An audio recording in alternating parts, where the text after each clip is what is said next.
আজ আমরা মূলত এখানে অবস্থান কর্মসূচি এবং প্রতিবাদ সমাবেশ পালন করছি।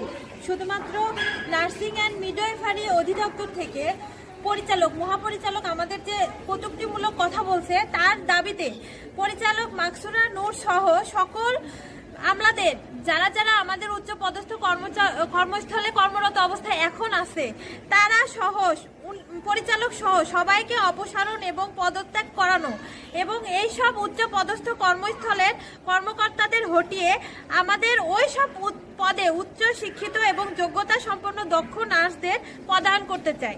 আমাদের নার্সিং ও মিডওয়াইফারি অধিদপ্তর আমাদের নার্সরাই চালাবে, কেন অন্যরা আমাদের নার্সিং অধিদপ্তরে জায়গা নিয়ে থাকবে?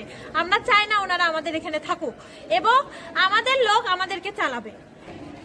আজকে আমাদের মূল কর্মসূচির পিছনের যে কারণটা সেটা হচ্ছে আমাদের ডিজি মহোদয় মাকসুরা নূর, উনি আমাদের নার্সিং সমাজকে অনেক